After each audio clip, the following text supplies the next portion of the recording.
UBI, a shot in the arm that the economy needs or the ultimate deception? As people are asked to stay home and to follow social distancing rules. It is predicted automation and AI will be on the rise to replace many of the jobs lost. Jobs will be vanishing as automation, and an army of robots march into our workplace. The idea of a universal basic income (UBI) has recently resurfaced and risen to prominence in global policy discussions, with strong arguments from both proponents and opponents. UBI is defined as unconditional income granted to each citizen, irrespective of work criteria, or a means test. A new survey showed, in fact, 76% of all Americans, both Democrats and Republicans, support a guaranteed income. The problems that UBI are supposed to address are real and concerning.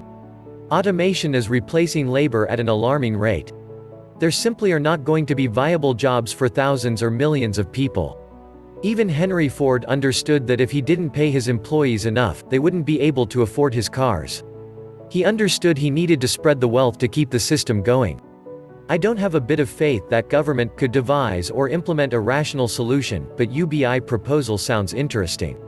There are reasonable arguments to be leveled in good faith against the UBI platform, which Andrew Yang has dubbed the freedom dividend, but what was once considered a utopian pipe dream is beginning to sound more plausible in light of the unfolding tectonic economic and technological shifts.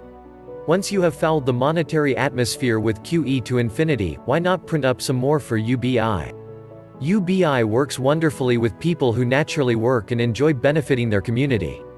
If you do not feed people, they always start a revolution. If you do not give the people land to grow their own food or the means to earn it, the same. It doesn't matter how you twist the legal system in favor of the rentiers, if people don't eat, they revolt. Now, reconsider UBI in that light. The fact remains that the majority of low-wage jobs now have the employers breaking the law left, right, and center. Consider how much people in those jobs care about the law when it clearly does not help them when they are wronged. Even the unquestioned Roman Caesars gave out a UBI when there was no work or land to be had.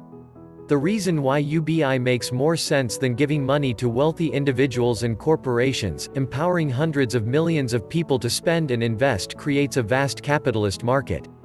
Giving it to a tiny fraction of the population to spend and invest is an ineffective anti-capitalist oligarchy. The government and Fed already give free money to corporations, corporate basic income or CBI. Plus, wealth inequality and the Pharisee power base continue to grow without UBI. So I can't see what the deal is. Without UBI, no one will be able to buy anything because no one will have any money left, so it's a choice between pitchforks and UBI, so the elite are choosing UBI. I'd personally prefer to take the pitchforks up, but don't make the mistake of thinking there are any other alternatives. Trump recently said that he is not interested in another stimulus, at least not in the month of May. He wants to wait and see what we, the peasants, do with all the money he gave us the first time. In the last 2 months of lockdown, I guess he thinks $1,200 is a lot of money. That doesn't pay a month's worth of rent or mortgage, talk about utilities, insurance, food, necessities, car payments, etc. etc. I'd like to see him live on that for 2 months. We need more stimulus payments. His rich corporate friends got their bailout. A no-strings-attached income, like the $484 billion they handed to the 2,000 largest corporations and 200,000 richest families. The Fed has dumped over $33 trillion into Wall Street since 2008, and the bailout had $4 trillion for billionaires and multinational corporations, but real Americans get a pittance. Anybody that thinks our government isn't owned by the billionaires is living in dreamland. The 1% are given a guaranteed income in the millions. When Yang proposed UBI, Trump called it welfare. Now Trump is giving out welfare, but he calls it stimulus. The UBI would make workers less dependent on their employers and more willing to competitively seek better employment, but if the minimum wage is removed and UBI becomes the floor for lunch cable income, this would lower the barrier of entry to employing people on both the employees' side and the employers, allowing smaller companies to more easily risk hiring people that they have not had direct experience with. UBI would actually benefit employers in the long run. At least the employers who are not trying to maintain absolute power and control over their employees and abuse them. UBI would allow folks to stay home during this epidemic, giving time for the government to manufacture the masks, testing kits, and systems to trace this epidemic. A universal basic income when many still have not received their stimulus checks. When millions still cannot register for unemployment assistance. Coincidentally, many large corporate institutions receive their stimulus payments on demand, while those who really need assistance are waiting in long food handout lines simply to survive. Most Americans would use the additional income to pay off the massive debt they have incurred because we are being robbed blind by the rich every chance they get. It would allow people that are stuck working 2 jobs to maybe quit one of those jobs and see their families again. Republicans say they are concerned with keeping the family unit. One of the main causes of divorce is financial difficulties. Doing this stimulates local economies. It redirects the money that would have been given to the billionaires by the government back into circulation. It makes a not insignificant portion of the population irate that minorities might get something. What I do not understand is why this is even a thought and not being passed right now. UBI of $2,000 per month will allow people to meet their basic needs such as food, water, shelter, clothing, etc. Therefore lowering the crime rate because people do not have to do stupid stuff to try and survive. People are not going to sit on it, they are going to spend it, therefore stimulating the economy in a much more healthy way than stock buybacks, which is nothing more than artificially inflating the stock market once again. When people actually buy an item, it is a much more genuine way of raising the stock value because of the simple fact that it is actual demand instead of artificial demand or artificial value. And it takes many jobs for that item to go from 1. Simple material sent to the factory. 2. Assembled in that factory. 3. Delivered to a retail store. 4. Bought by someone. So instead of just buying artificial stock that will rise and pop again by buying actual items, it is creating more jobs because it is an actual item that is being mined for resources, assembled, delivered, and sold. And actually demanded not from the top but from the bottom where it all begins. UBI is here to stay. Many jobs will disappear after this crisis, and retraining people takes time. This is the only fair way to take care of our citizens and bring back our economy. The same people who don't support UBI will never mention unlimited cash bailouts for derivatives ghouls, finance capital parasites, and zombie bankers. Bush did it, Obama did it, and Trump the ersatz populist turned these massive capital flow distortions into stealth permanent economic policy. Andrew Yang's UBI recommendation is now actually feasible. Welcome back to the Atlantis Report.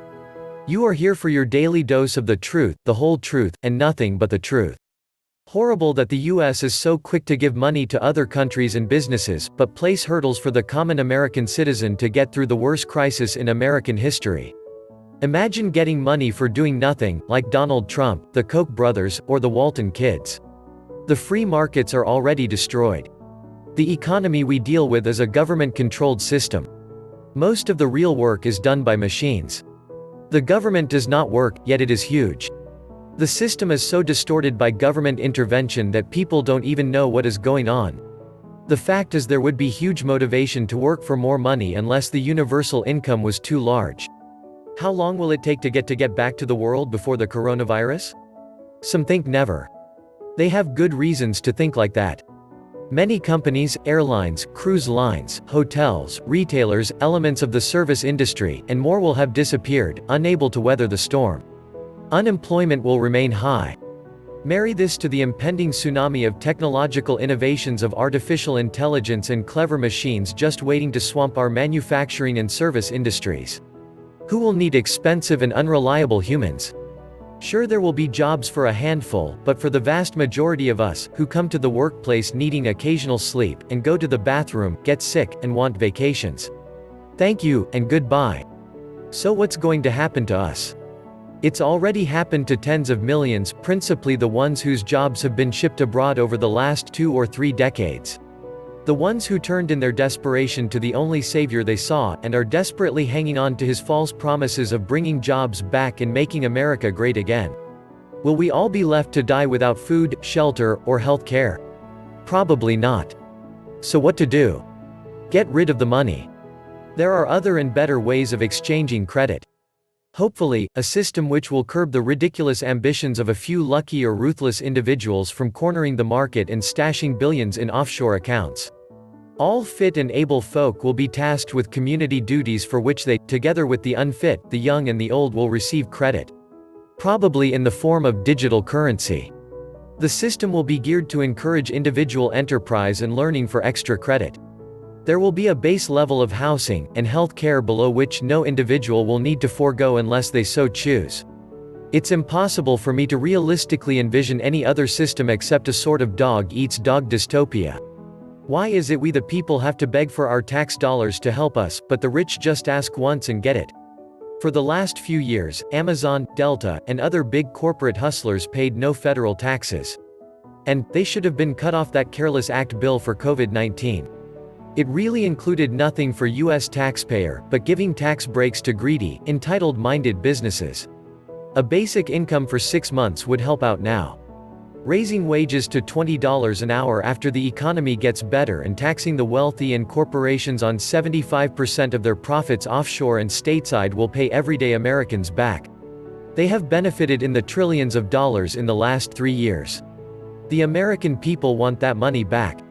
It will be time for companies to cut CEO paychecks and reinvest in the workers again. Placing trillions into the hands of actual people versus corporations ensures that those trillions will absolutely trickle up as we all utilize the bucks to pay bills, buy groceries, get cars repaired, etc. Even if we just bank the cash, it still is circulating as loans then to help the economy. The way I see it, corporations want to keep people in debt and poor and have the trillions put directly into their hands, bypassing the citizens. Give the dough to the people. The big businesses will get it all eventually anyway. Corporations have shown they will spread it throughout their top management while cutting lower-level staff. If people received it, they would spend or invest it in the economy in some fashion, so it would help for a short time. If Americans want to stimulate the economy and boost recovery, UBI will help enormously. Yes, we will always have people who will spend frivolously, but the majority will use this money to meet their basic needs. Economic security will also stabilize society in many other ways as well. There is a lot that has been written about this. Also, even if people made stupid purchases, the money would still be going back into the economy, food bills, and rent, and not to some offshore bank account. The elderly, the infant, and the disabled all deserve the freedoms of the Bill of Rights. These people are paying taxes, give them something. Those that can't contribute, the strong take up the slack of the weak. We don't leave them to die. The money that would go to the people that need this, would be coming from the wealth that these very same people have generated for the economy. And will go back into the very economy that generates it. It's not like they are just going to sit on it, they will spend it in that economy. Workers are being dropped regardless. Automation is coming with or without UBI or minimum wages. If you read Chinese news, you will know that hundreds of thousands of Chinese workers are losing their jobs to automation. Even cheap Chinese workers are being replaced. Read the writing on the wall. What do you think will happen to more experienced American workers? Unlike the coupon clippers of Wall Street, who send their money offshore. Wealthy people have guaranteed income from all kinds of sources, and they do not have to work one tiny bit for it. Funny thing is the 0.1% cried out for UBI for corporations. Let's see where this goes. In the near future, over 46 million renters will end up homeless. Over 85% of apartment buildings and rental properties will be empty, and 4 out of 5 houses will be vacant by 2021. The wall and Wall Street got all the money. The government bailed out insurance companies, big banks, car manufacturers, airlines, etc., but is not willing to bail out millions of renters. Canada did a basic income experiment in the mid-70s in Dauphin, Manitoba. They were hoping for positive results. What they got blew them away. Crime dropped significantly. Calls to fire, police, and emergency services dropped. Doctors' visits dropped. All the kids made it to graduation. There was maybe one teenage pregnancy, and so on. Everyone was happy and content. Sadly, an election saw the change in government, and the study was shelved. It was called Mincome, if you want to look it up. UBI gives the economy a boost. It will benefit everyone. Trickle-up economics. This is absolutely what we must do if we are serious about restarting the economy. Supply-side economics is BS. The economy is driven by consumer demand. If consumers are broke, there will be no demand. The recovery will be slow, on the scale of years.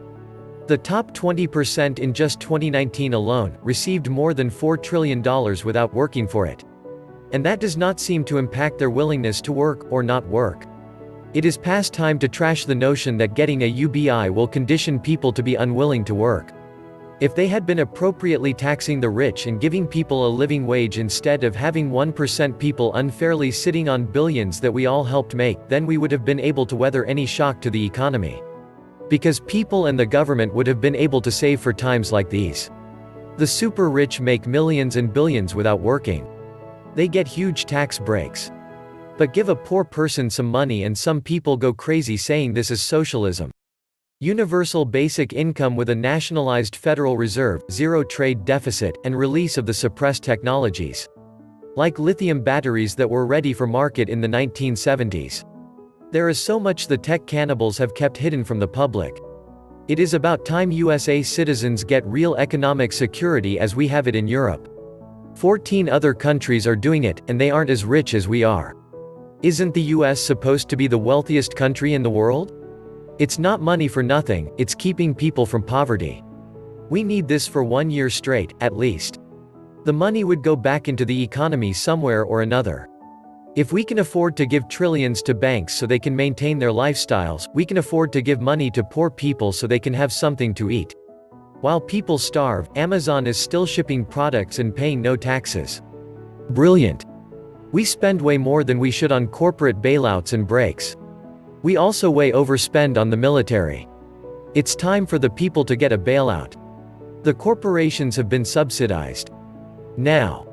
It's time to subsidize the American people. Don't forget the homeless. They need food. They are humans too. People need basic needs met in order to have a future and improve their skills, study, etc.